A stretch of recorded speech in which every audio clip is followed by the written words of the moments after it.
স্বাগত দর্শক, ৭১ জার্নালে আপনাদের সাথে আছি আমি তানিয়া রহমান। সংবাদ পর্যালোচনা বিষয় ভিত্তিক নিয়মিত এই অনুষ্ঠানে আমরা খবরের নানান বিষয় নিয়ে বিশ্লেষণ করি। পত্রপত্রিকা, টেলিভিশন, ডিজিটাল মিডিয়া এবং নিউজ পোর্টালে যেসব খবর শিরোনাম হয়ে থাকে তা আমরা জানিয়ে দিই। সেই খবরের সাথে যুক্ত মানুষদের আমরা সংযুক্ত করি আমাদের আলোচনা টেবিলে। আমাদের স্টুডিও এবং অনলাইনে সংযুক্ত থাকা অতিথিরা সেসব খবরের গভীরে ঢোকেন। দর্শক, আজ আমাদের সাথে আছেন সিনিয়র সাংবাদিক সিরাজুল ইসলাম। অসংখ্য ধন্যবাদ এবং স্বাগত জানাচ্ছি ৭১ জার্নালে যুক্ত হয়েছেন আপনি আমাদের সাথে। এবং দর্শক, আপনারাও জানেন যে বিভিন্ন সময়ে খবর পর্যালোচনায় আরও অতিথিরা পর্যায়ক্রমে যুক্ত হন আমাদের এই আলোচনায় পুরো অনুষ্ঠান জুড়ে, আর আপনারা তো আছেনই আমাদের সাথে। এরই মধ্যে শহীদুল ইসলাম বাবুল, সাধারণ সম্পাদক, জাতীয়তাবাদী কৃষক দল কেন্দ্রীয় কমিটির, এবং একই সাথে আছেন অ্যাডভোকেট আতিকুর রহমান, কেন্দ্রীয় মজলিসের শুরা সদস্য বাংলাদেশ জামায়াতে ইসলামীর, এবং আছেন জয়নাল আবেদিন শিশির, যুগ্ম সদস্য সচিব এনসিপির। আপনাদের তিনজনকে স্বাগত ৭১ জার্নালে, এবং আমাদের সাথে সিরাজুল ইসলাম আপনি তো আছেনই। আমরা একটু প্রথমেই যদি শহীদুল ইসলাম বাবুল আপনার কাছে একটু আসতে চাই, সেটি হচ্ছে যে আমরা দেখেছি দুপুরে যখন ঐক্যমত্য কমিশনের প্রধান তিনি মাননীয় প্রধান উপদেষ্টার কাছে জুলাই সনদের যেই খসড়া সেটি নিয়ে গিয়েছিলেন, এবং সেখানে বলা হচ্ছে বিএনপির পক্ষ থেকে যে বেশ কিছু খসড়া বহির্ভূত সুপারিশ বা পরামর্শ সেখানে যুক্ত করা হয়েছে, যেটি রাজনৈতিক দলগুলো যখন জুলাই সনদ সই করেছে সেখানে ছিল না। একটু বলবেন কোন কোন বিষয় আসলে যুক্ত করা হয়েছে ঐক্যমত্য কমিশনের পক্ষ থেকে? এখনো সেই বিষয়ে স্পষ্ট না, এবং আমার সুনির্দিষ্ট কোনো ধারণা নাই। বিএনপির পক্ষ থেকে যেটা বলা হয়েছে নিশ্চয়ই তথ্যের ভিত্তিতে বলা হয়েছে, সেটা আপনারা নিশ্চয়ই জানবেন। যদি এরকম কিছু হয়ে থাকে, যেটা বলা হয়েছে বিএনপির পক্ষ থেকে অহেতুক তো আর বলা হয়নি, নিশ্চয়ই কারণ আছে, যুক্তি আছে। যারা এগুলো নিয়ে কাজ করেছেন তারা জেনে শুনেই বলেছেন। আমার বক্তব্য, এতদিন আলোচনা হলো, এতগুলা রাজনৈতিক দল ঐক্যমত্য কমিশনের এই জুলাই চার্টারে সিগনেচার করে, তারপরেও যদি এর বাইরে কোনো কিছু থেকে থাকে সেটা খুবই দুর্ভাগ্যজনক হবে, এবং সেটা এই রাজনৈতিক দলগুলোর সাথে এই একটা প্রতারণা হবে বলে আমি মনে করছি। যেটা হয়েছে যদি হয়ে থাকে সেখানে আপনার সাথে যদি একটু আমি যুক্ত করে দিই, যেটা আপনি বলছিলেন যে এখনো পুরোপুরি আসলে তথ্যটি নেই, তবে এরই মধ্যে যেটা বিভিন্ন গণমাধ্যমে এসছে সেখানে কিন্তু বলা হয়েছে যে নোট অফ ডিসেন্ট যে বিষয়গুলোতে আপনারা দিয়েছেন সেটা অন্তর্ভুক্ত করা হয়নি, এবং একই সাথে যে নতুন করে যে আইডিয়া এখানে সংযুক্ত করা হয়েছে সেটা হচ্ছে সংবিধান সংস্কার পরিষদ। সংবিধান সংস্কার পরিষদের আসলে কি প্রয়োজনীয়তা আছে বলে আপনার কাছে মনে হয়? কেন ঐক্যমত্য কমিশন এটি যুক্ত করতে গেল? না, সেটাই আমার প্রশ্ন।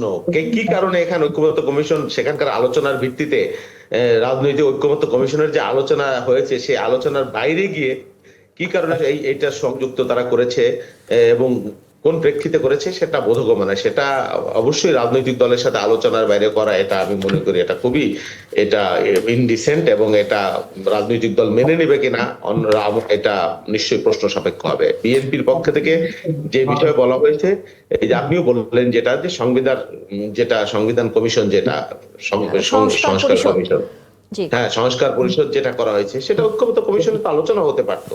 সেখানে ঐক্যমত্য না হলে কি কারণে ঐক্যমত্য কমিশন সেখানে এটা সংযুক্ত করবে, এটা আমার বোধগম্য না। এবং এটা আমি মনে করি যে নতুন করে সংকট তৈরি করবার একটা প্রচেষ্টা বা প্রক্রিয়া হতে পারে। অ্যাডভোকেট আতিকুর রহমান, যেহেতু আপনারাও জুলাই সনদে সই করেছেন, এ বিষয়ে প্রথমে আপনাদের কাছ থেকে একটু মন্তব্য শুনতে চাই, যে বা আপনারা কি এই বিষয়ে সম্পর্কে অবহিত ছিলেন কিনা যে সংবিধান সংস্কার পরিষদ একটি নতুন পরামর্শ যে যুক্ত করে আজকে প্রধান উপদেষ্টার কাছে এটি দেওয়া হলো জাতীয় ঐক্যমত্য কমিশনের পক্ষ থেকে? জি, ধন্যবাদ আপনাকে, ধন্যবাদ আমাদের সহ আলোচক যারা এখানে সঙ্গে যুক্ত আছেন এবং যারা শুনছেন দেশে এবং বিদেশে, সবাইকে শুভেচ্ছা জানাচ্ছি। দেখুন, জুলাই সনদে জামাত ইসলামী স্বাক্ষর করেছে, তার পাশাপাশি জামাত ইসলামী মাঠে ময়দানেও আমাদের রাজনৈতিক কর্মসূচি আমরা ঘোষণা করেছিলাম যে জুলাই সনদের আইনি ভিত্তি দেওয়া এবং জুলাই সনদ কি করে বাস্তবায়িত হবে তার রূপরেখা নিয়ে আজকে সর্বশেষ ঐক্যমত্য কমিশন যে সুপারিশটা দিয়েছে প্রধান উপদেষ্টার কাছে, আমাদের কাছে মনে হচ্ছে অনেকটাই বাস্তবায়নের রূপরেখা তারা উপস্থাপন করেছেন, এবং এটা আমাদের কাছে যৌক্তিক মনে হয়েছে যে ঐক্যমত্য কমিশনের উপর যে দায়িত্ব ছিল, বিশেষ করে ইন্টারিম গভর্নমেন্ট, তারা জনগণের যে অভিপ্রায়কে ধারণ করে তারা রাষ্ট্র ক্ষমতা এসেছেন, এবং জনগণের অভিপ্রায়কে ধারণ করেই তারা জুলাই সনদের বাস্তবায়নের বিষয়ে কার্যকর পদক্ষেপ নিয়েছেন। আমরা মনে করি যেটি করা হয়েছে আজকে ঐকমত্য কমিশনের পক্ষ থেকে সুপারিশ, এটি যথার্থ হয়েছে। তবে আমরা দাবি জানিয়েছি যে জুলাই সনদের আইনি ভিত্তি এবং গণভোট যদি নির্বাচনের আগে দেওয়া হয় তাহলে এই বিষয়গুলো আগামী দিনে আমাদের রাষ্ট্র সংস্কারের ক্ষেত্রে গুরুত্বপূর্ণ ভূমিকা এটা পালন নিয়েও আমরা করবে। আলোচনা করব, আমরা মনে করি কিন্তু যেগুলো তার এসেছে মানে কি আপনার এগুলো কথা থেকে আসলে কি এটি অনেকটা কি বোঝা যায় যে আজকে জুলাই সনদের বিষয়ে ঐকমত্য কমিশনের পক্ষ থেকে নতুন যে পরামর্শগুলো বা সংযুক্ত করা হয়েছে সেগুলো ঠিক আছে আপনি বলছেন, কিন্তু সে বিষয় নিয়ে তো আপনাদের সাথে আলোচনা হয়নি।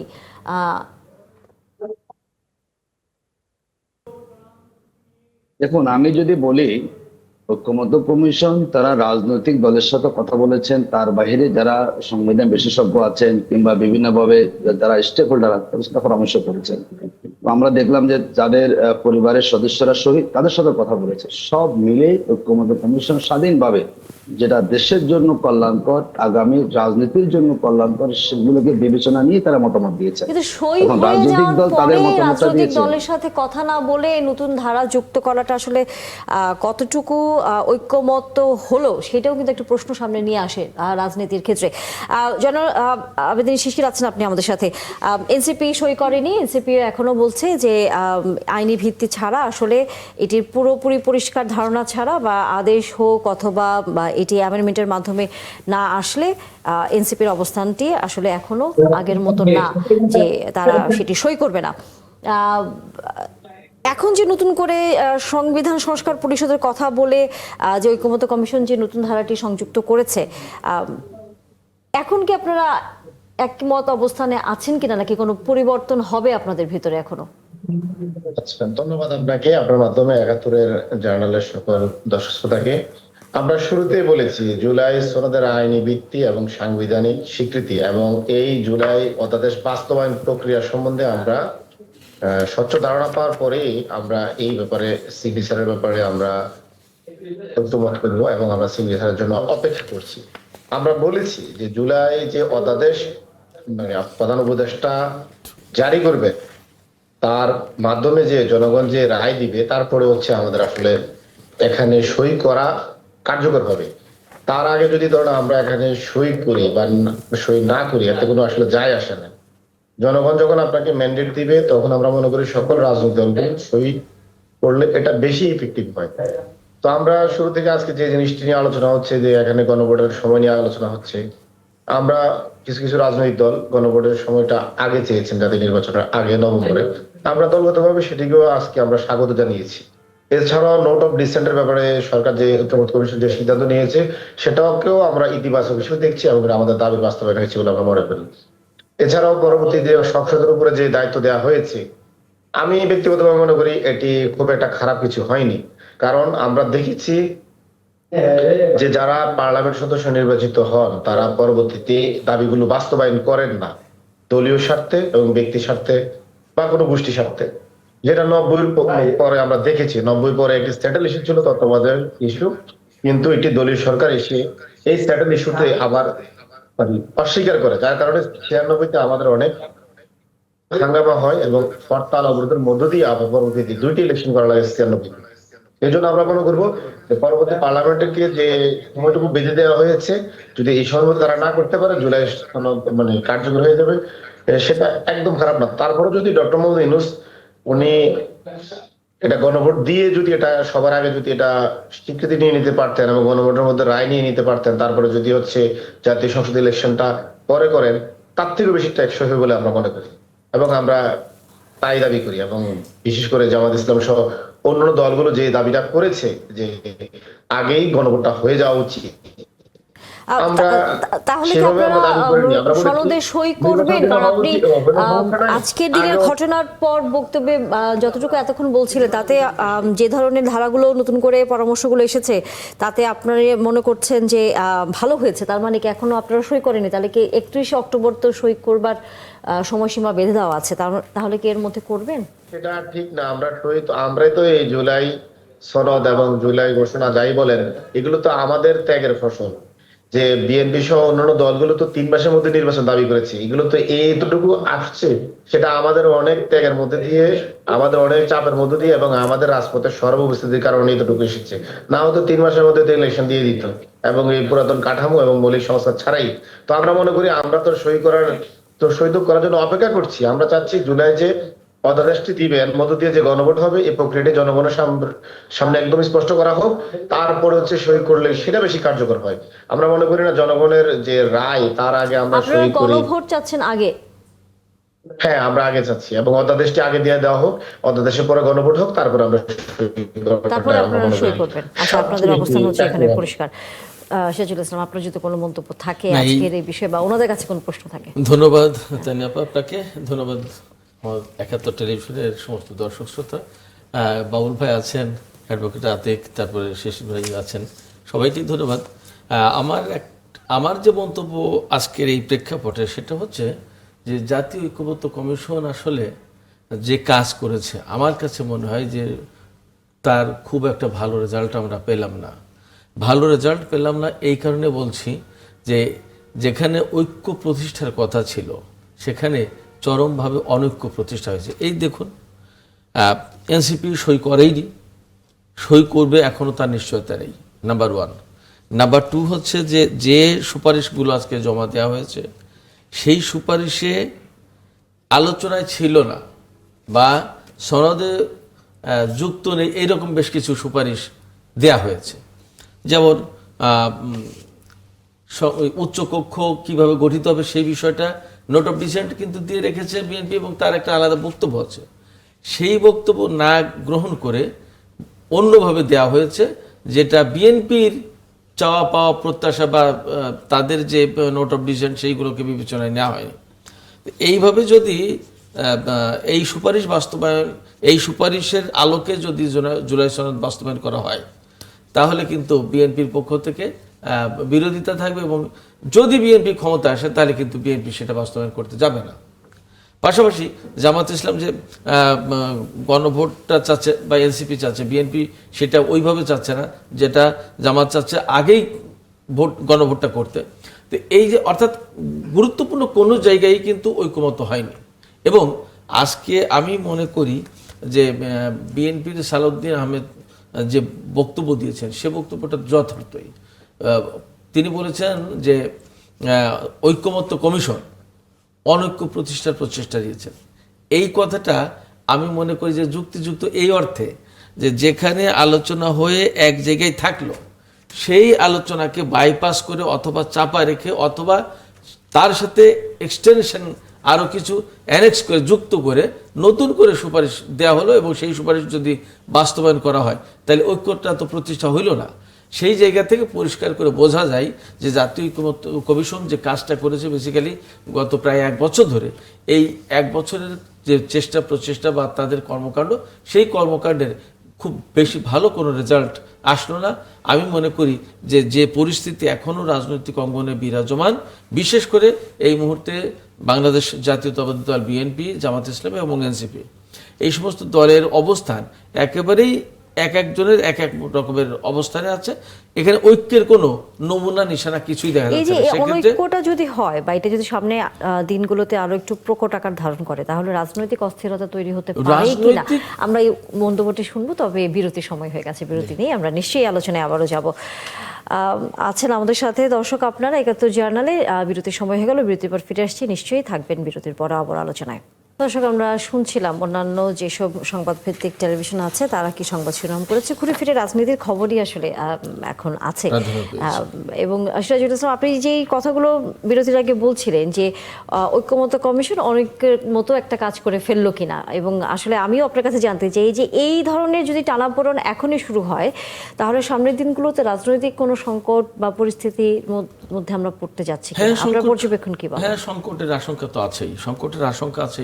এই জায়গা থেকে আমরা বলতে পারি, আমরা যদিও তা চাই না, আমরা চাই যে সংকট না তৈরি হোক, জাতীয় পর্যায়ে ঐক্য প্রতিষ্ঠা হোক এবং দেশে বৃহত্তর ঐক্য হোক। সরকার বিরোধী দল সবই থাকবে, বাট সামগ্রিকভাবে মোটা দাগে যেসব জায়গায় আমাদের ঐক্য থাকা দরকার সেই রকম ঐক্য থাকুক। তা না হলে বিপদ কিন্তু রাজনৈতিক দলগুলোর জন্যই বেশি হবে। তো আপনি যেটা বলছিলেন যে সংকট সামনে তৈরি হতে পারে কিনা, সংকট তৈরি হতে পারে এই কারণে বলছি, ধরুন এই আবারও সেই পয়েন্টেই যদি যাই যে জুলাই সনদ বাস্তবায়ন করার যে প্রশ্ন এসছে সামনে, সেই প্রশ্নের এখনো বহু দূরে এনসিপি, অথচ এনসিপির নেতা যিনি আমাদের সাথে যুক্ত আছেন তিনি কিন্তু বলেছেন যে তাদের আন্দোলন বা তাদের ত্যাগের ফসল হচ্ছে জুলাই আন্দোলন বা আজকের এই সামগ্রিক প্রেক্ষাপট, অথচ তারা সই করেননি। এটা গেলে একটা বিষয়। বিএনপির অবস্থান যেখানে জামাতের অবস্থান তার থেকে যথেষ্টই দূরবর্তী, অর্থাৎ মোটা থেকে যে সমস্ত বড় রাজনৈতিক দল বা বড় রাজনৈতিক স্টেক হোল্ডার আমাদের এই মুহূর্তে সামনে রয়েছেন তাদের ভেতরে কোনো রকমই এই ব্যাপারে ঐক্যমত হয়নি। শুধু তাই না, সালাউদ্দিন আহমেদ সাহেব তো বললেন পরিষ্কার করে যে অনৈক্য প্রচেষ্টা নিয়েছেন। কীরকমভাবে একটা বিষয় যদি বলেন, আপনি খেয়াল দেন যে সংসদের উচ্চ কক্ষ কিভাবে গঠিত হবে। বিএনপি বলছে আসনের ভিত্তিতে, আর এখানে জামাতের প্রশ্ন ছিল যে ভোটের অনুপাতে, এবং এই যে সুপারিশমালা দেয়া হলো সেখানে সম্ভবত ভোটের অনুপাতেই উচ্চকক্ষ গঠনের প্রশ্ন এসছে, কথা বলা হয়েছে, সুপারিশ করা হয়েছে। তাহলে বিএনপির চাওয়া ছিল কি বা জামাতের চাওয়া ছিল কি? এই দুই চাওয়ার ভিতরে কিন্তু বিভেদ ছিল, ফারাক ছিল, দুই পক্ষের দুই রকমের চাওয়া ছিল। কিন্তু এবং এই যে দুই পক্ষের যে চাওয়ার মধ্যে যে তফাৎটা, এখন রাজনৈতিক দলের নেতারা যারা গণভোট চাচ্ছেন তারা বলছেন যে এই বিষয়টা সাধারণ মানুষের কাছে তুলে আনার জন্য নির্বাচনের আগে, সংসদ নির্বাচনের আগে যদি গণভোট দেওয়া যায় তাহলে হয়তো তারা এক ধরনের ফলাফলের দিকে যেতে পারেন, বা এক ধরনের এটাকে কি বলে যে কিভাবে সংসদ হবে অথবা কিভাবে সরকার গঠন হবে তার প্রক্রিয়াটি পরিষ্কার হবে। যদি আমি ভুল না করে থাকি, এই বিষয়ে মন্তব্য নেব, যেহেতু আমাদের সাথে আছেন অতিথিরা, আমরা তার কাছে যেতে চাই। শহীদুল ইসলাম বাবুল, আপনার কাছে আসলে যেতে চাই, সেটি হচ্ছে যে গণভোট আপনারা চান না, এর আগে অনেকবার বলেছেন, এখনো বলে যাচ্ছেন, কিন্তু অন্যান্য রাজনৈতিক দলগুলো বলছে যে জুলাই সনদ যেভাবে হয়েছে বা জুলাই অভ্যুত্থানের যেই আকাঙ্ক্ষার যে জায়গাগুলো সেটি বাস্তবায়ন করবার আগে সেটি যদি গণভোটের মাধ্যমে প্রকাশিত হয় তাহলে সাধারণ মানুষের মধ্যে পরবর্তী সংসদ নির্বাচনে তাদের প্রার্থী, তাদের সরকার গঠন করা, উচ্চকক্ষ হোক নিম্নকক্ষ হোক, সেই বিষয়গুলো সম্পর্কে একটা পরিষ্কার ধারণা হয়তো আসতে পারে। আপনার কাছে কি মনে হয়? আসবে, এটা তো একটা বাতুলতা ছাড়া আর কি, আমি জানি না। এই দাবি আতিকুর রহমানের বক্তব্যে আজকে আমি একটু আশ্বস্ত হলাম। জামাত এতদিন সমস্ত ধোঁয়াশা বক্তব্য দিয়েছে এবং আজকে তিনি বললেন যে ঐকমত্য কমিশন যেটা দিয়েছে ভালো খারাপ দেয়নি এবং তারা বিবেচনা করেই নিশ্চয়ই দিয়েছে। তাহলে তাদের যে পিআর এর দাবি নিম্নকক্ষে, নিশ্চয়ই এই দাবি থেকে তাকে সরে আসলো কিনা সেটাও হয়তো আমরা মনে করবো যে সরে আসে, এই বিষয়ে পরিষ্কার করবেন। কারণ ঐক্যমত্য কমিশনের আলোচনার এজেন্ডার মধ্যে ওটা ছিল না, এবং ঐক্যমত্য কমিশন সম্ভবত এই নিম্নকক্ষে যেটা, সেই কক্ষে পিআর এর বিষয়ে কোনো প্রস্তাবও দেয়নি। এই বিষয়ে জামাতের বক্তব্য কি বা অবস্থান কি, সেই বিষয়ে তারা যে আন্দোলন করছে সেখান থেকে তারা এখন সরে আসবে কিনা, এটা একটা প্রশ্ন। আর একটা প্রশ্ন হলো তারা যে গণভোটের কথা বলছেন, আপনি যেটা বললেন গণভোট 2 মাস আগে হয়ে কি লাভ হবে আমি জানি না। গণভোট 2 মাস আগে হইলেই জুলাই সনদের আইনি ভিত্তি হয়ে যাবে না, পরবর্তী পার্লামেন্ট পর্যন্ত যেহেতু আমাদের অপেক্ষা করতে হবে, তাহলে মানে 2 মাস আগে করে এটাকে আমরা তাল পাকানের মতো পাকায় রাখবো কিনা আমি জানি না, ঘরের মধ্যে মজুদ রাখবো কি কারণে আমি জানি না। এর আফটার ইফেক্ট যেটা, সেটা তো জুলাই সনদের যে বাস্তবায়ন সেটা তো পরবর্তী পার্লামেন্টেই হবে। তাহলে সেটা নির্বাচনের দিন হলে কি অসুবিধা, আর আগে হইলে কি এমন উপকারিতা আমার বোধগম্য নয়। এর জন্য এই জাতির 1400 কোটি টাকা খরচ করা, নতুন করে একটা দক্ষযোগ্য কাণ্ড তৈরি করা, নির্বাচনের আগে একটা জাতীয় নির্বাচন আমরা করতে পারি না দীর্ঘদিন, জাতীয় নির্বাচনের আগে জাতীয় নির্বাচনের মধ্যে আরেকটা নির্বাচন আমরা 1 মাসের মধ্যে করে ফেলবো, এই চিন্তা মানে আকাশ কুসুম কল্পনা ছাড়া বা মানুষের মধ্যে বিভ্রান্তি ছড়ানো ছাড়া আর কোনো কারণ আছে বলে আমরা মনে করি না।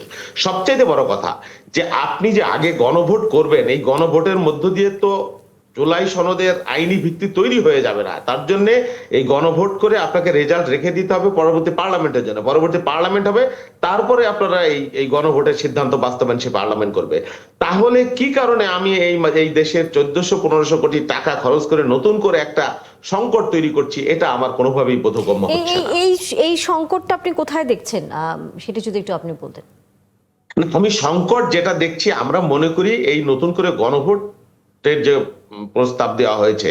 আমি যত এর আগে অনেক টকশো করেছি এনসিপি নেতাদের সাথেও, তারাও বলেছে দরকার লাগলে একদিন গণভোট হবে। হ্যাঁ, সেটা হইতে তো এমন কোনো অসুবিধা নেই। একদিন গণভোট হইলে কি অসুবিধা তা আমি জানি না, মানে জাতীয় নির্বাচনের দিন। আর আগে হইলে কি লাভ হবে সেটাও আমার বোধগম্য নয়। সেই জন্য আমি বলছি যে গণভোটের যে ইস্যুটা, সেটা আমরা বলেছি গণভোট নিয়ে তো বিএনপির কোনো আপত্তি নাই। হ্যাঁ, সব রাজনৈতিক দল যেহেতু বলেছে, আমরাও বলেছি গণভোটের সাথে একমত। এখন গণভোট আগে হবে, টিম আগে না মুরগি আগে, এই বিতর্কের কোনো প্রয়োজন আছে সেটা আমরা কোনোভাবেই মনে করছি না। কারণ বাংলাদেশের এখন এফোর্ট করবার মতো কোনো বাস্তবতা নাই। নতুন আরেকটা নির্বাচন, এই 3 মাসের মাথায় যে নির্বাচন হবে, তার আগে আরেকটা নির্বাচন, এবং মোরলেস এই নির্বাচনে একই রকমের ইনভলভমেন্ট, কর্মকর্তা কর্মচারী, খরচ, ব্যালট বাক্স, সমস্ত কিছু। তো সেই জন্য আমরা বলি এটা সংকটকে ঘনীভূত করার একটা প্রচেষ্টা কিনা, সেটাই একটা সন্দেহের নিশ্চয়ই ব্যাপার। আমাদের সাথে আছেন যেহেতু জামাত ইসলামের একজন কেন্দ্রীয় মজলিসের শুরা সদস্য আছেন আমাদের সাথে, অ্যাডভোকেট আতিকুর রহমান। তার কাছ থেকে বরং আমরা এই প্রশ্নের উত্তরগুলো শুনে আসি, কারণ সব প্রশ্ন আপনাকেই আসলে করেছেন আমাদের আরেকজন অতিথি। জি, ধন্যবাদ আপনাকে। যেটা শহীদুল ইসলাম ভাই বলেছেন, আচ্ছা, আমার একটা কোশ্চেন, যে গণভোটটা আগে হলে কি সমস্যা? যদি আপনি গণভোটটাকে মানে নেই, তাহলে নির্বাচন দিন না, না, ঠিক ভাই, আগে হইলে সমস্যা হলে এটা না, এখন 1400 কোটি টাকা গচ্ছা যাবে। আমি আসছে ভাই, আমি আসছে, তাহলে আমাদের জন্য ঝুঁকি মুক্ত কোনটা আসলে? দেখো, নির্বাচনে যদি গণভোট হয়, এই গণভোটের ব্যাপারে আপনি এটাকে যে মানুষের ম্যান্ডেট নেওয়ার যে চিন্তা করে আপনি গণভোটটা করছেন, সেটা ব্যাহত হবে। আর যেটা বলেছেন, দেখেন, আমাদের নির্বাচন কমিশন নতুন করে গঠিত হয়েছে, তারা কোনো ইলেকশন করে নাই। এই নির্বাচন কমিশনের ইলেকশন কোনো অভিজ্ঞতা আমরা দেখছি না। এই গণভোটে প্রমাণিত হবে আমাদের নির্বাচন কমিশন কতটুকু তারা সক্ষমতা অর্জন করেছে। দ্বিতীয়, দেখেন, আপনি যেই সরঞ্জামগুলো কিনবেন হলো জাতীয় ইলেকশনের জন্য, সেই সরঞ্জামগুলো কিন্তু আপনি এখানে ব্যবহার করতে পারবেন। একদম টোটাল মানে পুরোটা তা কিন্তু না, একই সরঞ্জাম দিয়ে আপনি এই নির্বাচন পরিচালনা করতে পারবেন। এই জন্য খরচের ব্যাপারে যে বড় খরচ হবে সেটা মনে করছি না। আমরা মনে করি যদি সরঞ্জামগুলো আগে ক্রয় করা হয়, সেই সরঞ্জামের ভিত্তিতে ব্যালট বক্স সহ তার মধ্যে দিয়ে গণভোটটা সেখানে করা সম্ভব। নেক্সট হচ্ছে, আসলে দেখুন, আমাদের এই বাংলাদেশটা রাজনীতিতে আমরা কখনো স্থিতিশীল পরিবেশ পাইনি।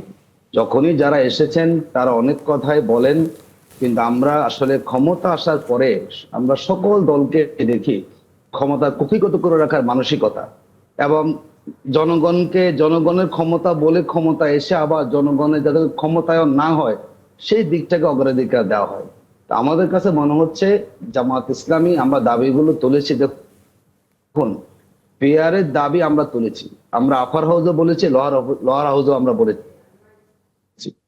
এখন আফার হাউসের ব্যাপারে বিএবি নোট অফ ডিসেন্ট দিয়েছেন, এবং তারা বলেছেন যে এখানে আফার হাউস হবে হলো মানে আপনার লোয়ার হাউসের সংসদ সদস্যের ভিত্তিতে, আর জামাত বলেছে হলো ভোটারের ভিত্তিতে। যৌক্তিক কোনটা বলেন তো আপনার? বাংলাদেশে 58 থেকে 60টা দলের মতো হলো নিবন্ধিত দল, এর মধ্যে কয়টা দলের লোয়ার হাউসে আপনার সদস্য থাকেন? তার মানে একই জিনিস আপনি সেখানে পাবেন। যদি আপনি ভোটের পার্সেন্টেজের মধ্যে দেন, তাহলে আপার হাউসটা হবে একটা সমৃদ্ধ একটা সেখানে আপনার সংসদ সেখানে হবে। বাংলাদেশে যারা এখন ক্রিয়াশীল রাজনৈতিক দল আছেন, তারা যেই কয় পার্সেন্ট ভোট পাবেন তার ভিত্তিতে সেখানে কি হবে, সেখানে আপার হাউস গঠিত হবে। যুক্তি কোনটা আসলে? এখন বিএনপি বলেছে আর এটাকে ঐক্যমত্য কমিশন মানে নাই, তাই বলে অনৈক্য হবে? যুক্তি বিবেচনা কোনটা বলে? যুক্তি বলে না, যাতে দেশের সকল জনগণের ভোটের একটা মূল্যায়ন সেখানে থাকে, যাতে প্রত্যেকটা দল যে কত পার্সেন্ট ভোট পাবে যাতে তার ভিত্তিতে যদি আপার হাউস, এটা তো আমাদের যুক্তি। কোনো ডিসকাস হবে, যে কোনো আইন নিয়ে আলোচনা সেখানে হবে। মানে আপনি একটা দল একটা আসনও পেলো না, আর তাহলে তার তো আপার হাউস কোনো সংখ্যা সেখানে থাকবে না। যুক্তি বলে যে ভোটের পার্সেন্টেজ আলোকে আপার হাউসটা গুরুত্বপূর্ণ। নেক্সট যেটা বলেছেন, দেখুন, আমাদের এখানে সাংবাদিক বলেছেন যে বিএনপি চাই না বলে অনৈক্য আছে। আমরা মনে করি আমরা অনেক ঐক্য হয়েছে।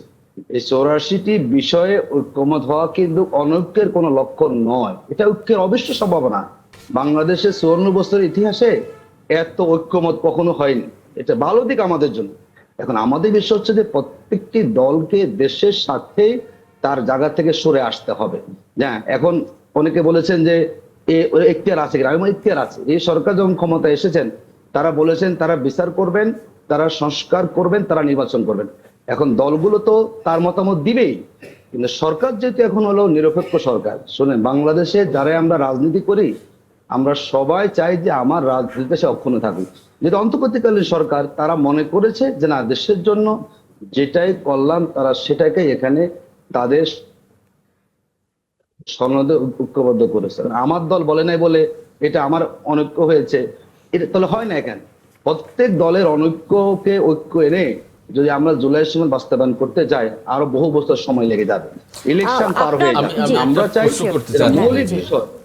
অ্যাডভোকেট আতিক, আমি আপনাকে একটা প্রশ্ন করি। আপনি যে বলছেন যে ঐক্যের অনেক বেশি ঐক্য হয়েছে এবং প্রয়োজনে যার যার জায়গা থেকে সরে আসার দরকার বা আসতে হবে, আপনি একটু আগেই বললেন।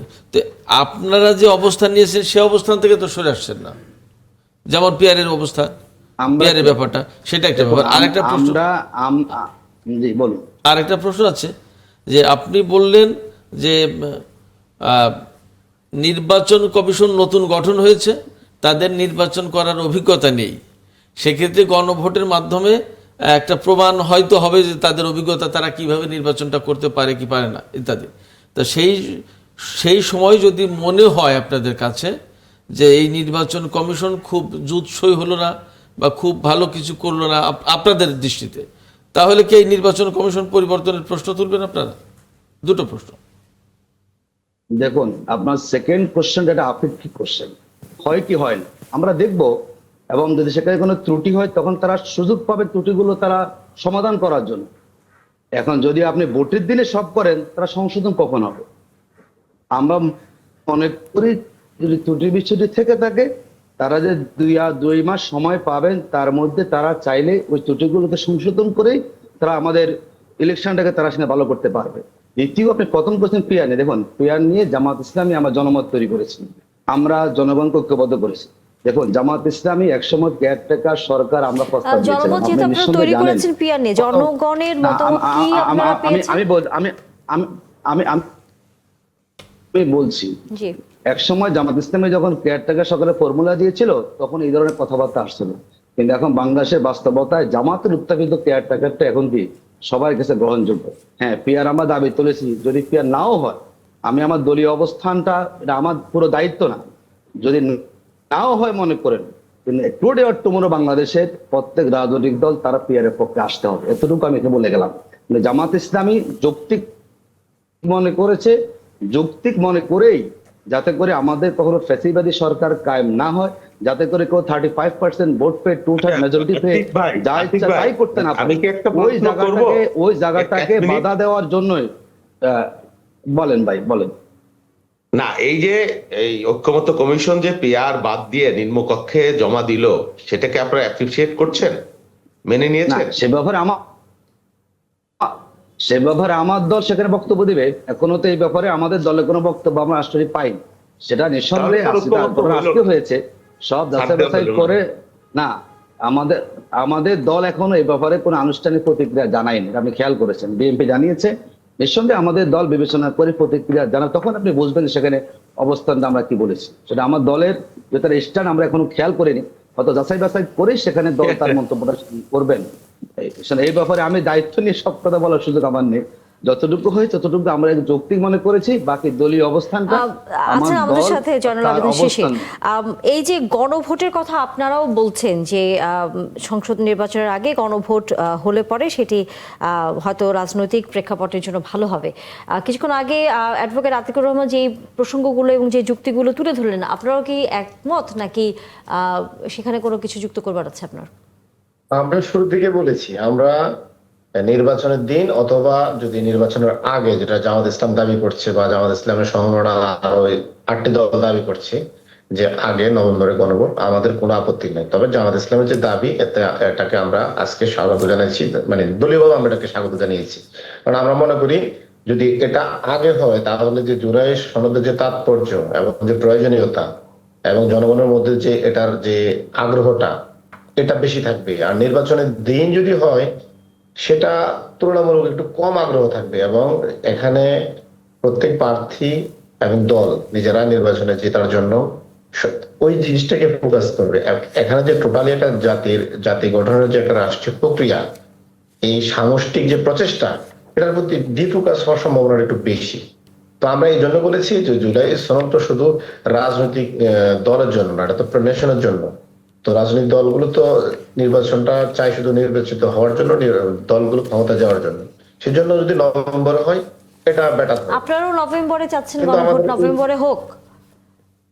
নভেম্বর বলতে আমরা নির্বাচনের আগে যদি হয় এটা আমাদের কোনো সমস্যা নাই, আমরা এটাকে ওয়েলকাম জানাই এবং আমরা মনে করি এটা ভালোই হবে, এটা খারাপ হবে না। তবে কোনো ব্যাপারে আমরা রিজিক না, নির্বাচনের দিনে যদি সবাই যদি ঐক্যমত হতে পারে আমাদের তার তো কোনো আপত্তি নাই। এটা একদম শুরু থেকে আমরা বলেছি। আমরা যেটা চেয়েছিলাম যে এখানে আপার হাউসে ইয়ারটা কনফার্ম করার জন্য, এবং সেটা হবে প্রাপ্ত ভোটের অনুপাতে, আমরা ওইটা জিনিসটা আমরা পেয়েছি। আর আমরা এখন চাচ্ছি যে জুলাই যে অধ্যাদেশটা দিবেন বা আদেশটা দিবেন সেটা ডক্টর ইউনূস দেওয়ার পরে যে আপনার গণভোটের রায় হবে, তারপরে জুলাই সনদে সই করলে সেটা বেশি টেকসই হবে এবং আমরা মনে করি এটাই বেশি কার্যকর পন্থা। আর অন্যথায় বাবুল ভাই যে জিনিসটি এখানে বললেন যে সবকিছুর জন্য আমাদের সংসদের কাছে যাওয়া লাগতেছে, তাহলে তো আসলে বাবুল ভাই কি আমরা প্রশ্ন করতে হয়, তাহলে সবকিছুই যদি ঐক্যমত কমিশন সংসদের হাতে আপনাদের কথা মতো না নাস্ত করে যায়, তাহলে এত সময়টা আমরা কেন কিল করলাম? এটা তো তাহলে দরকার ছিল না, এবং এই সংস্কার প্রস্তাবনা এগুলো কোনো কিছু দরকার ছিল না। তাহলে পরবর্তী সংসদে তাদের মতো করে চিন্তা করতে পারতো। এখানে তো আমাদের এত রক্ত দেওয়ার দরকার ছিল না। বিভিন্ন সময় তো সংসদ ছিল, তারা তো এই দেশ শাসন করেছে, বিভিন্ন দল শাসন করেছে এবং মোটামুটি সব দলে শাসন করেছে। তাদের দ্বারা তো আমরা এই রাষ্ট্রের এই সংস্কারে কখনো আলাপ শুনি নাই, এবং সংসদগুলো বেশিরভাগ 5 বছরের সংসদগুলো ছিল। তাহলে সংসদ তো ব্যর্থ হয়েছে এবং এই ব্যর্থতার ফলেই তো রাষ্ট্রীয় একটা ফ্যাসিজম তৈরি হয়েছে এবং এই রাষ্ট্রের মৌলিক পরিবর্তন মানুষের প্রয়োজনীয়তা অনুভব হয়েছে। একটা রাষ্ট্রের 300 জন পার্লামেন্ট একসাথে পালিয়ে গিয়েছে, এটা রাষ্ট্রের কত বড় একটি মৌলিক গলদ। তার মানে আমরা কি করলাম যে রাষ্ট্রের একটি মৌলিক গলদ নিয়ে 54 বছর আমরা কোনো মতে মানে আপনার জোড়াতালি দিয়ে চললাম। এটা তো পরবর্তী সংসদ পারবে এটা আমার মনে হয়নি, এবং এটা অতীতের আমাদের ইতিহাস দিয়ে মানে এখানে প্রমাণিত হয়। মানে এখানে অনাস্থার জায়গা আসলে তৈরি হচ্ছে, আপনি যেভাবে বলছেন। আরেকটি বিষয় নিয়ে আলোচনা করতে চাই, শুধু জাতীয় ঐক্যমত কমিশনের তো আলোচনা হয়তো সামনের দিনগুলোতে আবারও হবে বা হয়তো এটা আরো দীর্ঘায়িত হবে। শহীদুল ইসলাম বাবুল যেহেতু আমাদের সাথে আছেন, এরই মধ্যে যেটি আরপিও সংশোধনের বা আরপিওর একটি ধারা নিয়ে এরই মধ্যে আলোচনা শুরু হয়েছে, আশা করি তিনি কিছুক্ষণের মধ্যেই আমাদের সাথে যুক্ত হবেন। সেটি হচ্ছে যে বিএনপি বলছে, যেটি বর্তমান সরকার করেছে, যে যারা জোটবদ্ধভাবে নির্বাচন করবে, আরপিওতে যেটি তারা সংশোধনী এনেছে, যুক্ত করেছে, যারা জোটবদ্ধভাবে নির্বাচন করবে তারা হচ্ছে সেই জোটের প্রতীক নিয়েই আসলে নির্বাচন করবে, দলীয় প্রতীকে না। কিন্তু আপনারা আজকে আইন উপদেষ্টার কাছে গিয়েছেন এবং বলেছেন যে জোটবদ্ধভাবে নির্বাচন করলেও আগের যে বিধানটি ছিল যে জোটের প্রতীক অথবা নিজ দলের যেই হচ্ছে প্রতীক সেটি নিয়ে তারা নির্বাচন করতে পারবেন। তফাৎটা আসলে কি হতো বা হবে আসলে যদি এই আইনটি সংশোধন হয়, তাতে রাজনৈতিক দলের নির্বাচন করার ক্ষেত্রে জোটের প্রতীক নিয়ে নির্বাচন করলে মানে তাতে রাজনৈতিক দলগুলো কি পিছিয়ে যাবে এরকম মনে হচ্ছে বিএনপির? আপনি আমাকে বলছেন? জি হ্যাঁ, আমরা সেটা মনে করছি পিছিয়ে যাবে, বিষয়টা সেরকম না। জোটবদ্ধভাবে নির্বাচন করার কালচার আমাদের দেশে, সুদূর অনেক দেশে, উপমহাদেশে আছে, ভারতে সবচেয়ে বেশি আছে। বিগত দিনেও আমাদের এই ধরনের অভিজ্ঞতা আছে। আমরা যেটা মনে করছি যে ছোট ছোট রাজনৈতিক দল, তার মধ্যে অনেক গুরুত্বপূর্ণ নেতা বা নেতৃত্ব আছে। হ্যাঁ, এই নেতৃত্বের অনেকেই যদি তাদের নিজস্ব মার্কা নিয়ে নির্বাচন করে থাকে তাহলে তাদের বিজয়ী হওয়া অনেক কষ্টসাধ্য ব্যাপার হয়ে যাবে। সেই ক্ষেত্রে আমরা অনেক তারকা রাজনীতিবিদ যাদেরকে আমাদের প্রয়োজন জাতীয় জীবনে বা পার্লামেন্টের প্রয়োজন, তাদেরকে আমরা হারাতে পারি। এই জন্য আমরা বলেছি যে এই অপশনটা রাখা দরকার। আগে যেটা ছিল যে যদি জোটের কোন দল মনে করে তারা নিজস্ব মার্কা নিয়ে করবে, করতে আপনি যেটা পারবে। বলছেন যে অনেক রাজনীতিবিদ আছেন বা যাদেরকে পার্লামেন্টে দরকার, এইটি যদি একটা রাজনৈতিক দলের অবস্থান হয় তাহলে তাকে জোটবদ্ধভাবে কেন তাহলে নির্বাচন করতে হবে? সে একাই তো নির্বাচনে দাঁড়াতে পারে। না, এরকম নেতা বাংলাদেশে এমন এমন ব্যক্তিগত পার্সন আছে, রাজনীতিবিদ আছে যারা জাতীয় রাজনীতির সেইভাবে দল তৈরি করতে পারে নাই, বা এনসিপি নতুন দল বা অন্যান্য, যেমন জামাত ইসলামও কিন্তু ধানের শীষ মার্কা নিয়ে নির্বাচন করেছে এক সময়। হ্যাঁ, তাদের মার্কা ছিল না বা তাদের নিবন্ধন ছিল না, সেটা বাদ দিলাম। কিন্তু ধরেন আমাদের এই যে মাহমুদুর রহমান মান্নার মতো লোক, ডাকসুর 2 বারের ভিপি, সাকসুর ভিপি, তিনি ব্যক্তিগতভাবে রাজনৈতিক দল সেভাবে তৈরি করতে পারেননি এককভাবে। যেই রাজনৈতিক দল 300টা আসনে তাহলে কি বিএনপির সাথে দেখা যাবে মাহমুদুল হক পান্নাকে?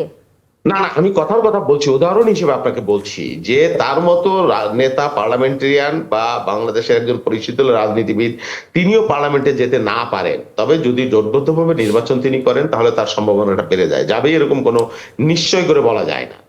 আর শিশির যেটা বললেন যে আমাদেরকে, যে বিগত পার্লামেন্ট কি রাজনীতিবিদরা পারেনি, রাজনীতিবিদরা অনেক কিছু পারেনি, এটা সত্য।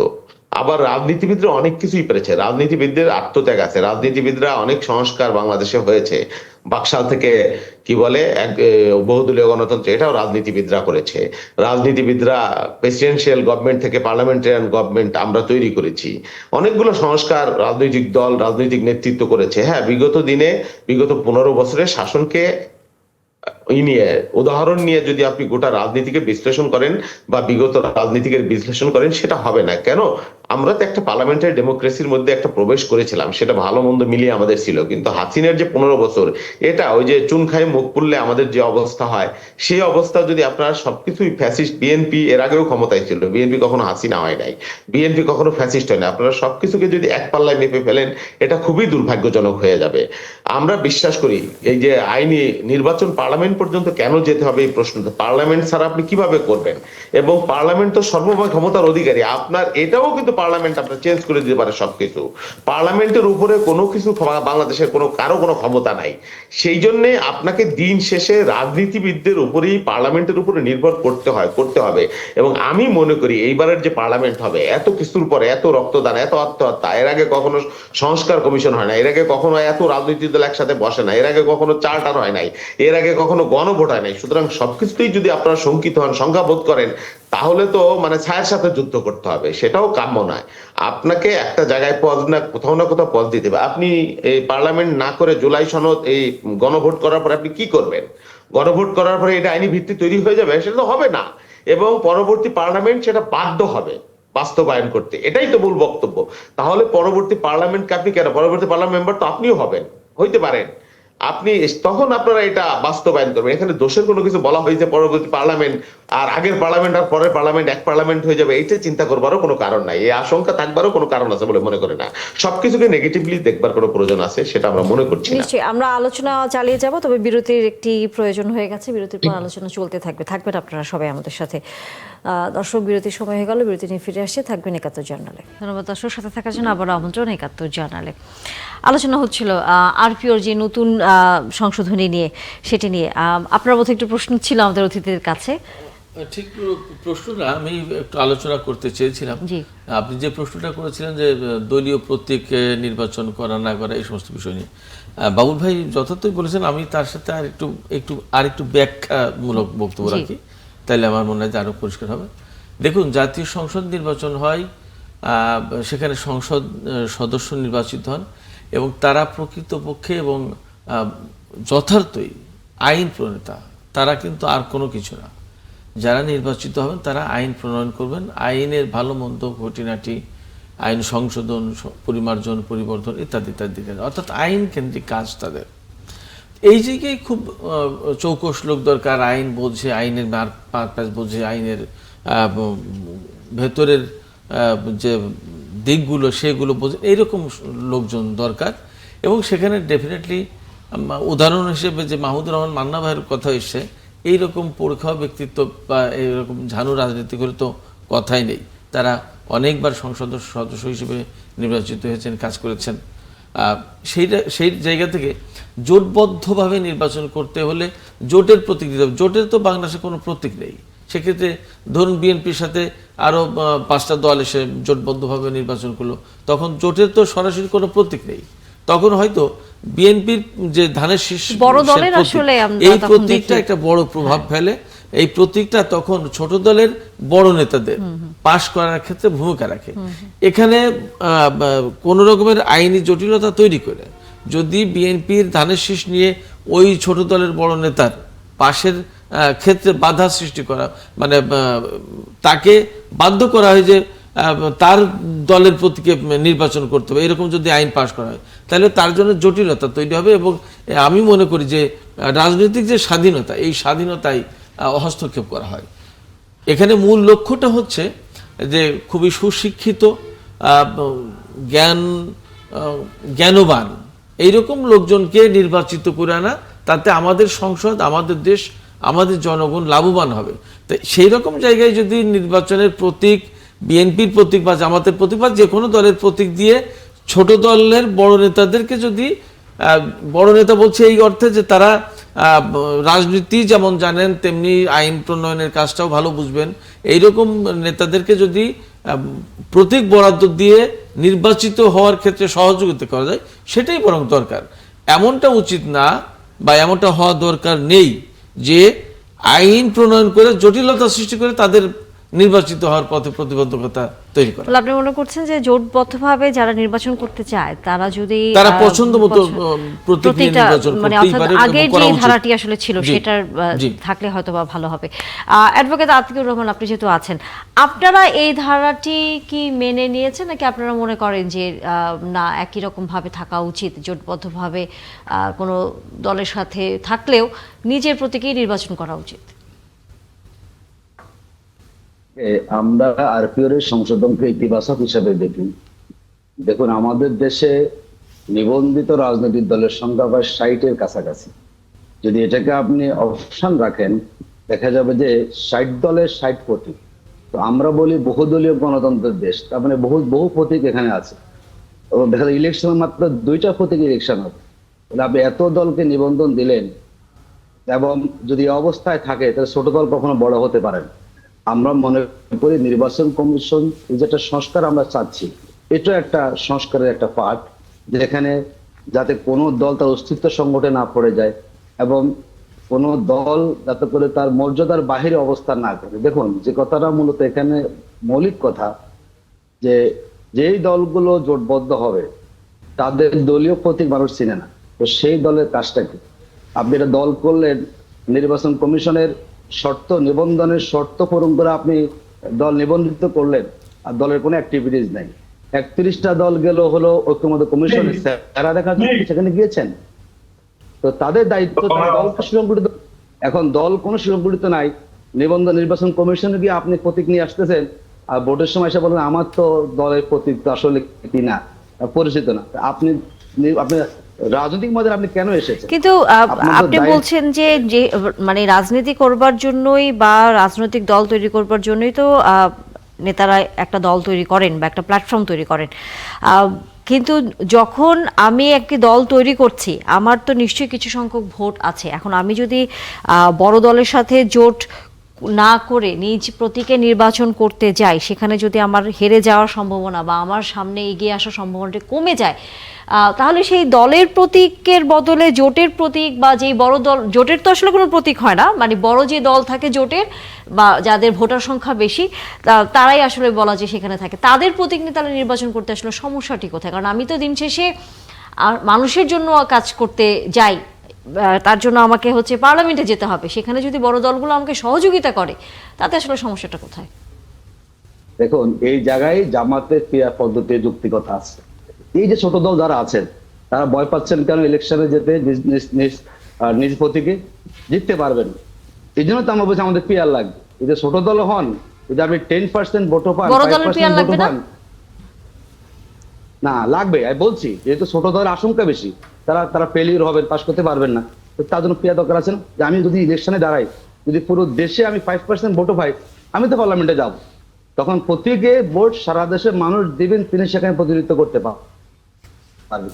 দেখুন, আমরা মনে করি এখানে আরেকটা প্রশ্নও তো আছে আতিক ভাই, আপনি যে পিয়ারের কথা বলছেন, পিয়ার ছাড়াও তো পৃথিবীতে বহু দেশের নির্বাচন হয়, তাহলে কি সেই নির্বাচনগুলো কি শুদ্ধ না? না, সেটা বা আমাদের দেশে এর আগে বহু নির্বাচন হয়েছে। আমাদের এই জন্য বলছি বিশ্বের 91টি দেশে পিয়ার আছে এবং আস্তে আস্তে বিশ্বের ম্যাক্সিমাম দেশ তারা পিয়ারে যাচ্ছে। বাংলাদেশে বিগত ইলেকশন গুলো যেহেতু সুন্দর হয় নাই, বিতর্কিত ইলেকশন ছিল, তার জন্য আমরা বলেছি আমরা দেখি না বিকল্প অপশন, আমরা যাই, কি অবস্থা সেখানে আছে। না, পিয়ার পদ্ধতির কারণে নির্বাচন সুন্দর হয়নি, ফেয়ার হয়নি তা তো না। জামাল পিয়ার পদ্ধতি ছিল না বলে যে নির্বাচন ফেয়ার হয়নি তা তো না। পিয়ার পদ্ধতির মাধ্যমে যারা কম ভোট পায় তারাও সংসদে আসতে পারবে, এতটুকু পরিবর্তন। কিন্তু নির্বাচন ফেয়ার আনফেয়ারের সাথে তো পিয়ারের সম্পর্ক নেই। এখানে অবশ্যই আছে। আমাদের দেশের নির্বাচনে কালো টাকা সরাসরি হয়, কেন্দ্র দখল হয়, সন্ত্রাস হয়, এবং দেখা যায় যে যিনি অযোগ্য মানুষ, যিনি পিয়ারে তো আরো বেশি হওয়ার সুযোগ আছে আতিক ভাই। কালো টাকার সরাসরি কেমনে আছে না। বলবো? না, ফিয়ারে হলো দল আগে বলে দেবে যে আমার এই 300 লোক আমি তালিকা করলাম, এর ভিত্তিতে তারা পার্লামেন্টে যাবে, তো মানুষ দেখবে এর ভিতরে কোনো অন্যায়কারী আছে কিনা, এর ভিতরে আসলে যোগ্যতামূলক আছে কিনা। কারণ আপনি যখন এখানে যাবেন তখন তো যে কোনো লোক চলে আসতেছে, সে কোনো রাজনীতিও করে নাই, করে ব্যবসা, টাকা আছে, দাঁড়িয়ে গেল, সে এমপি চলে আসলো, এবং পরে পার্লামেন্টে এসে মোটামুটি সে তার স্বার্থ উদ্ধার করার চেষ্টা করে। পিয়ারে তো মনে এটা করি বেশি পলিটিশিয়ানরা আসবে। কেমনে আসবে? পার্লামেন্টে আসুক, রাজনীতিবিদ যদি না, এটা শহীদ ভাই, এখনো পরীক্ষা তো হয় নাই ভাই, এটা অনুমান করে আপনারা বলতেছেন। পরীক্ষা যেহেতু এটা কোনো হওয়ার ব্যাপার না। এক্সপেরিমেন্ট আমরা করতে পারি নাই, নানা কথা সবকিছু আসবে, পরীক্ষা না দিলে তো আমি ফেল করবো, এটা আমি জানি। পাল্টা যুক্তি পরীক্ষা হবে থাকবে, কেমনে? স্বাভাবিক বিষয়। শোনেন, আমি যেমন আমি পজিটিভ, আমি আপনাকে একটা উদাহরণ দিই আতিক ভাই। আলোচনা করি। আমরা মনে করি যেটা যৌক্তিক সেটাকে আমাদের গ্রহণ করা প্রয়োজন। জি, হ্যাঁ, আমি যেটা বলি, না, বলেন, শোনেন, অসুবিধা নেই, আপনি আমরা আমি একসাথে যেটা বলি, সহযোগিতা রাস বলেন। আমি যেটা বলি আতিক বলেন। ভাই, আমরা বিগত দিনে দেখেছি জাতীয় পার্টি যে কয়েকটা সিট পায়, বিশেষ করে নারী সিট, আপনি দেখেননি কি পরিমাণ ডাক উঠে বেচা বিক্রি করেছে। পিআর এর মাধ্যমে আপনি যেটা মানুষের হাতে ক্ষমতা, স্থানীয়ভাবে মানুষ যে একজন আইডলকে, একজন ব্যক্তিকে নির্বাচিত করবে যে এই ব্যক্তি আমার নেতা, তার কাছে আমি সুখে যাব, দুঃখে যাব, ইসে যাব। পিআর এ তো আপনার যে বাড়ি, সেখানে তো রংপুর থেকে এসে একজন এমপি হওয়ার সুযোগ হয়ে যাবে, হবে না? এই সুযোগ তো আপনি রাখছেন, হবে কি হবে না সেটা পরের ব্যাপার, এই সুযোগটা তৈরি হচ্ছে। পিআর এর মাধ্যমে কেউ ব্যক্তিগতভাবে স্থানীয় জনপ্রিয় যদি নাই হয়, জবাবদিহি তার কোনো জায়গা তার দরকারও হয় না, জবাবদিহি করবার কোনো প্রয়োজন হয় না। একজনের যদি প্রচুর টাকা হয়, জাতীয় পার্টির হাতে যদি পিআর সিস্টেমে 25টা সিট তারা পেয়ে যায়, 50টা সিট পেয়ে যায়, বিগত দিনে দেখেন নাই কারা এমপি হয়েছে, নারী সংসদ সদস্য কি পরিমাণ টাকায় বেচা বিক্রি হয়েছে। এইটা হলো সবচাইতে ভয়ঙ্কর, যে এমপি প্রত্যক্ষ, এবং আপনি আপনি জনগণের হাত থেকে ক্ষমতাটাকে কেন্দ্রে নিয়ে আসলেন, কেন্দ্রের কিছু নেতার কাছে বা একক নেতার কাছে। তিনি যাকে ইচ্ছা, কম জনপ্রিয় লোক, দুষ্কৃতিকারী হোক, তাকে এমপি বানিয়ে দিতে পারবেন প্রচুর টাকা নিয়ে, প্রচুর দুর্নীতি করে। তো এই সুযোগটা পিআর এর মাধ্যমে আপনি কেন তৈরি? আর আপনি বললেন পিআর এই কারণেও আপনি চাচ্ছেন যাতে ওই কম গুরুত্বপূর্ণ নেতারা পার্লামেন্টে আসতে পারে। হ্যাঁ, এই উদাহরণ আছে, অনেক বড় বড় নেতা জামানত বাজেয়াপ্ত হয়েছে, বাংলাদেশের ইতিহাসে আছে। হ্যাঁ, যেমন আপনার দলেরও আছে বা আমার দলেরও থাকতে পারে, বড় বড় নেতা 2বার 3বার জামানত বাজেয়াপ্ত হয়েছে। আপনার আমিরের, আপনার মহাসচিবের সেই সংখ্যাটা আপনাদের আছে, আমরা জানি, হয়তো বা থাকতে পারে, যে কারণে আপনারা নিশ্চিত করতে চান যে আপনার আমির বা আপনার মহাসচিব বা আপনার আরো মজলিসের সদস্য সবাই যাতে এমপি হইতে পারে। এটা ভালো, চিন্তাটা খারাপ না। হ্যাঁ, কিন্তু এর মাধ্যমে দিয়ে যে ওই যে আরেকজন ভালো নেতা, প্রাজ্ঞ নেতা, পার্লামেন্টের পরিশীলিত নেতা, সংবিধান বিশেষজ্ঞ, আইন বিশেষজ্ঞ, সৎলোক যে এই জোটের মাধ্যমে, মার্কার মাধ্যমে, একটা মার্কার মাধ্যমে পার্লামেন্টে যায়, সেটার বিরুদ্ধে আপনি কেন করেন তাহলে? দেখুন শহীদ ভাই, এই উদাহরণটা হল অনেক আগে, যেটা বলেছেন জামানত বাজেয়াপ্ত হয়, 96 এর পর আর এই ঘটনা ঘটে নাই, এটা 96 এর সর্বশেষ। এরপর জামাত জোটবদ্ধ ইলেকশন করেছে, সুতরাং এটা আরো 2 যুগ আগের ইতিহাস। এখন আমরা এক্সাম্পল, এটা আমার দলেরও আছে, কারো কারো বড় নেতাদের না থাকলেও ছোট নেতাদের আছে। আমি সেটা আপনাকে স্পেসিফিক টার্গেট করে বলি নাই, আমরা উদাহরণ দেওয়ার জন্য বলছি। তা আমরা যেটা বলি, আপনি ডিবেটে আসেন, ডিবেট করা যাবে, যে সময়টা এখানে কম। আমরা অনেকগুলো যুক্তি দিয়েছি, পক্ষে দিয়েছি, আমরা কি কি কারণে আছে, বিশ্বের কোথায় আছে, কোথায় কোন সমস্যা আছে। দেখুন, আপনি যাই বলেন, দলীয় প্রধানই সব নির্ধারণ করেন। যে এখন আপনি যদি সিস্টেম করেন, ঠিক আছে, কোথায় থেকে এমপি কে হবে, ওখান থেকে তারা একটা মতামত সেখান থেকে নিবেন। হ্যাঁ, আমরা এখান থেকে আপনার অমুক ব্যক্তিকে আমরা পার্লামেন্টে দিতে চাই, ওদেরও বাস্তবায়ন প্রক্রিয়া আছে। যদি আপনি এক মূল বিষয়ে একমত হন, তখন এটা ইলেকশন সিস্টেম কিভাবে হবে, প্রার্থী বাছাই সেখানে কিভাবে হবে, এটারও তখন প্রক্রিয়া, কত পার্সেন্ট ভোট পেলে প্রার্থীরা কিভাবে হবে, আপনাদের প্রস্তাবিত পিআরে স্বতন্ত্রর অবস্থান কি হবে? স্বতন্ত্র কেউ কি নির্বাচিত হতে পারবে না? হ্যাঁ, পারবে, অসুবিধা কি? স্যার আলাদা প্রতীক সে পাবে। কিভাবে পারবে? যদি না, সে আলাদা তাকে দিবে, সংখ্যা তাকে প্রতীক দিবে, অসুবিধা তো নাই। স্বতন্ত্র ইলেকশনেরও, শোনেন, বিশ্বে যেখানে আছে স্বতন্ত্র প্রার্থীদেরও ইলেকশনের অপশন সেখানে থাকবে। যদি কেউ চা ইচ্ছে করে, যদি তার ক্রাইটেরিয়া সে ফুলফিল করে, সে পারবে করতে, অসুবিধা তো নেই। এবং তার প্রতীকটা নির্বাচন কমিশন তাকে দিবে, আমাদের আগের সিস্টেম মতো করে। তো আমরা সেই ডিবিটে গেলে না, প্রতীক দিয়ে কিভাবে হবে? বলেছি যে আমরা মূল হতে পারবে না, প্রতীক নয় পাইলো, প্রতীক একটা পাইলো স্বতন্ত্র, সে এমপি কিভাবে হবে? সেখানে যদি অন্য দল এমপি দিয়ে দেয়, জামাতে ইসলাম দিয়ে দেয়, সে কিভাবে হবে? এখানে তো ভোটের এই ratio আলোচনা আসলে শোনেন। চলতেই থাকবে সামনের দিনগুলোতে, যে আমাদের আমরা- শেষ আমরা- করতে হচ্ছে। অনেক ধন্যবাদ শহীদুল ইসলাম বাবুল যুক্ত হয়েছেন এবং অ্যাডভোকেট আতিকুর রহমান আপনিও যুক্ত হয়েছেন। যতই আসলে নির্বাচন সামনে আসতে থাকবে সময়, ততই আসলে এই বিষয়গুলোর আরো নিশ্চয়ই আলোচনা হবে আপনাদের সাথে এবং খোলাসাও হবে শেষ পর্যন্ত কি পদ্ধতি এবং কি কি সুপারিশের ভিত্তিতে বা শেষ পর্যন্ত আসলে কোন অবস্থানের মধ্যে থেকে আসলে নির্বাচনটি হতে যাচ্ছে। ধন্যবাদ আপনাদেরকে আমাদের সাথে যুক্ত হয়েছেন, আবারও নিশ্চয়ই আলোচনা হবে। দর্শক, আলোচনা চলতেই থাকবে। এই মুহূর্তে জার্নালে বিরতির সময় হয়ে গেছে, বিরতির পর আবারও আলোচনা হবে, নিশ্চয়ই যুক্ত থাকবে। ধন্যবাদ দর্শক, ৭১ জার্নালে থাকার জন্য আবারও আপনাদেরকে স্বাগত জানাই। নিশ্চয়ই এর মধ্যে বিভিন্ন গণমাধ্যমগুলোতে খবর আপনাদের হাতেও পৌঁছে গেছে, যেটি আসলে এই মুহূর্তের খবর। আমরা ব্রেকিং নিউজ এর মধ্যে হচ্ছে ৭১ টেলিভিশন থেকে শুরু করে অন্যান্য টেলিভিশনেও বা অন্যান্য গণমাধ্যমগুলোতেও প্রচার হচ্ছে, সেটি হচ্ছে গাজায় আবারও ইসরায়েলি হামলা শুরু হয়ে গেছে। কারণ হিসেবে নেতানিয়াহু কিছুক্ষণ আগে বলেছে যে হামাস তারা অস্ত্র বিরতির যেই কথা এর আগে বলেছিল ইসরায়েল, সেটি মানেনি এবং রাফাতে যতটুকু আমরা গণমাধ্যম থেকে খবর পাচ্ছি যে শক্তিশালী হামলা এর মধ্যে চালিয়েছে এবং সেই অবস্থা আসলে কি হতে যাচ্ছে সেটি আমরা এখন থেকেই আসলে ধারণা করতে পারি যে খুব একটা সেখান থেকে কোনো সুখবর আসার সম্ভাবনা নেই। যুক্ত হয়েছেন আমাদের সাথে বিষয়টি নিয়ে কথা বলবার জন্য মাহফুজুর রহমান, সাবেক রাষ্ট্রদূত তিনি। আপনাকে ধন্যবাদ এবং স্বাগত জানাই ৭১ জার্নালে, এবং আমাদের সাথে সিরাজুল ইসলাম আপনি তো আছেনই। আমরা যদি একটু প্রথমে মাহফুজুর রহমান আপনার কাছে একটু আসতে চাই, সেটি হচ্ছে আবারও হামলা শুরু হয়ে গেল। যুদ্ধবিরতির খুব একটা বেশি দিন আসলে যেতে পারলো না গাজায়। এর আগেও যখনই এই যুদ্ধবিরতির ঘোষণা এসেছে তখন থেকে এই আতঙ্কে আসলে শুধুই ফিলিস্তিনির মানুষ নয়, পুরো দেশেরই বিভিন্ন যারা ফিলিস্তিনি মানুষদের মুক্তির জন্য কথা বলেছেন তারা কিন্তু এই শঙ্কাটি করেছেন যে কোনো সময় আবার ইসরায়েল হামলা চালিয়ে যেতে পারে। ঘটনা আসলে তাই হয়ে গেল। মন্তব্য জানতে চাই প্রথমেই। আপনি একেবারেই পরিষ্কারভাবে বলেছেন কথাটা, যে মানুষের সংখ্যাটা বরাবরই ছিল যে ইসরায়েলকে, বিশেষ করে নেতানিয়াহুকে থামানো অতটা সহজ হবে কিনা। যদিও এবার আগের বারের চাইতে এবারে মানুষজনের আপনার আগ্রহ এবং আশা বেশি ছিল, এই কারণে যে এবার খোদ মার্কিন যুক্তরাষ্ট্র এবং যুক্তরাষ্ট্রের রাষ্ট্রপতি ডোনাল্ড ট্রাম্প এই উদ্যোগটা নিয়েছিলেন। কিন্তু সম্ভবত নেতানিয়াহু অপেক্ষা করেছিলেন যে কখন ট্রাম্পের বা হোয়াইট হাউসের এই গাজা এবং ইসরায়েল এই মধ্যপ্রাচ্য থেকে দৃষ্টি অন্যদিকে সরে যায়, তখনই হয়তো তিনি সুযোগটা নিতে চেয়েছিলেন। এখানে আমি মনে করব যে অপরপক্ষ যারা আছে হামাস, তাদেরকেও যথেষ্ট সতর্ক হওয়া উচিত ছিল, এই কারণে যে তাদের এটা না বোঝার কোনো কারণ নাই যে ইসরায়েল যে কোনো অজুহাতে এই চুক্তি থেকে বা সমঝোতা থেকে বের হয়ে আসতে পারে। এর আগেও আপনার জানুয়ারিতেও যখন যুদ্ধবিরতি হয়েছিল, তারপরেও সেখান থেকে ইসরায়েল কিন্তু বের হয়ে এসেছিল। এইবারও সেরকম একটা সম্ভাবনা শুরু থেকেই ছিল। আপনি যেটা বললেন যে সবাই এক শঙ্কা করছিল, তো সেই শঙ্কাকে আসলে সুযোগ দেওয়ার উচিত হয়নি।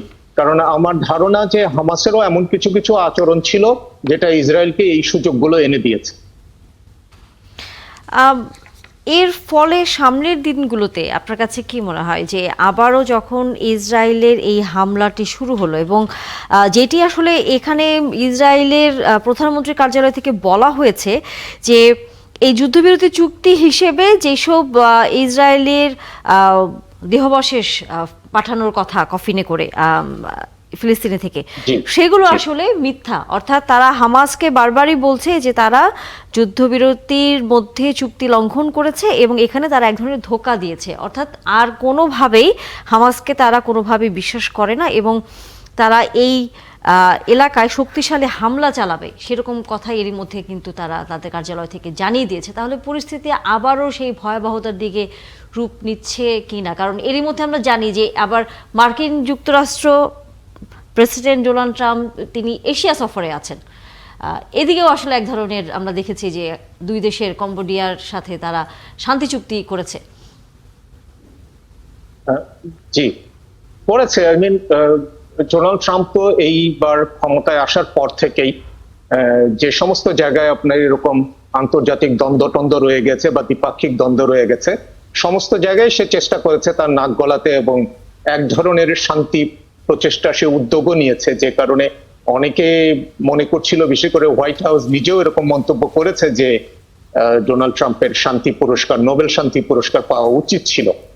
কিন্তু আমরা দিয়ে যদি হলে মনে হয় এই যুদ্ধটা হতো না, আপনার কাছে কি মনে হয়? কারণ এটা নিয়ে তো আমরা কম নাটক দেখিনি। না, এখন নাটকের চাইতে ভয়াবহ অবস্থা যেটা, সেটা হলো যে প্যালেস্তিনি যারা আপনার গাজা উপত্যকায় আছে, তারা একটা শান্তির আশা করেছিল এবং যথেষ্ট ছাড় দিয়েছিল যাতে এই শান্তিটা প্রতিষ্ঠিত হয়। কিন্তু নেতানিয়াহু সম্ভবত প্রথম থেকেই এইরকম পরিকল্পনাই করে রেখেছিল যে কোনো না কোনো ওসিলায়, কোনো না কোনো অজুহাতে সে তার আক্রমণ চালিয়ে যাবে।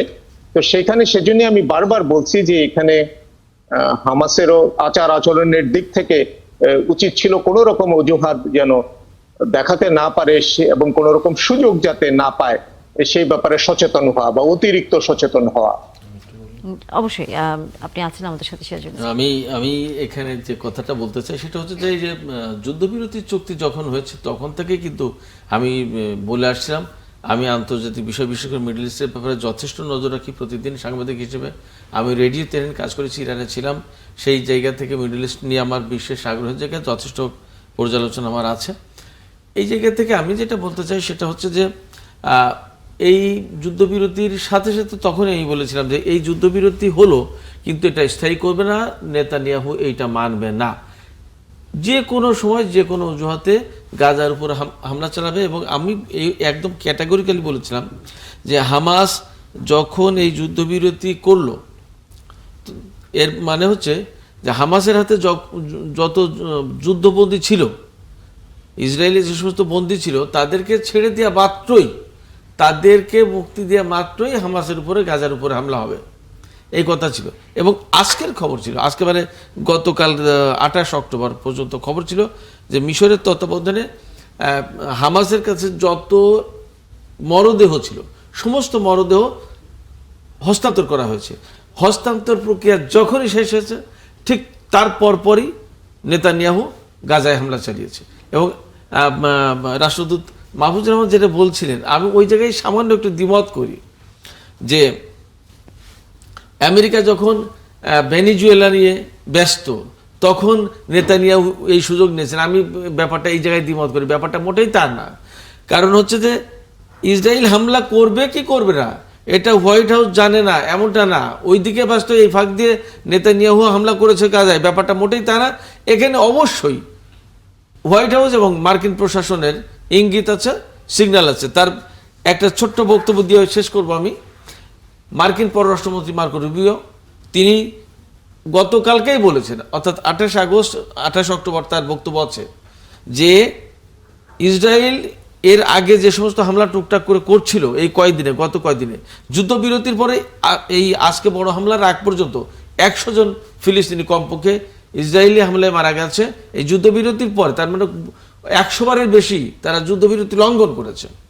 তো এই যে হামলা চালাচ্ছে মাঝে মাঝে যুদ্ধবিরতি থাকাকালীন, এইটা যুদ্ধবিরতি লঙ্ঘন নয় বলেছেন মার্কো রুবিও। মার্কো রুবিও যখন বলেন যে ইসরায়েলি হামলা যেটা গাজায় হচ্ছে মাঝে মাঝে, এটা যুদ্ধবিরতি না, যুদ্ধবিরতি লঙ্ঘন না, তার মানে কি?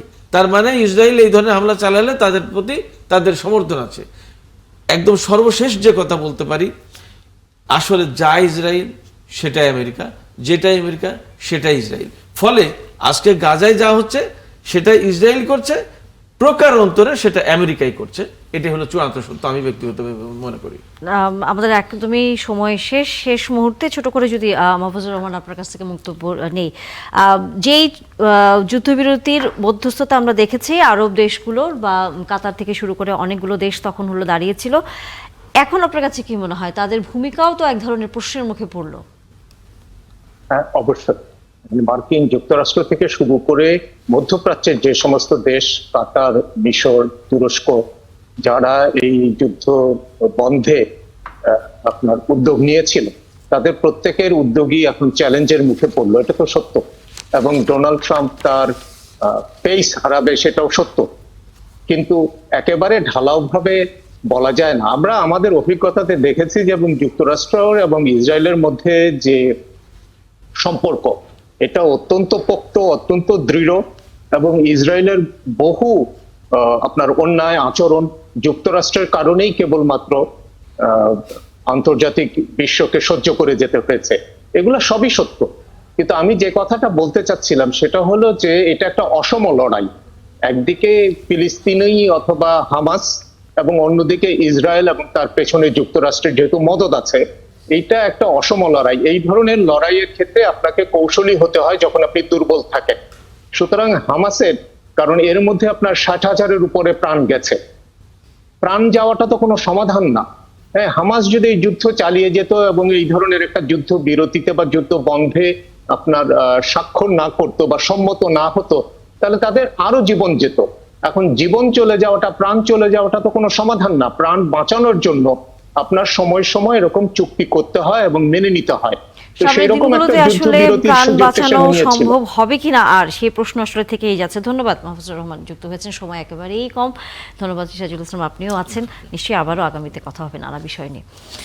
দর্শক, একাত্তর জার্নাল শেষ করতে হচ্ছে, এতক্ষণ সাথে ছিলেন তার জন্য ধন্যবাদ। আবারও নিশ্চয়ই দেখা হবে।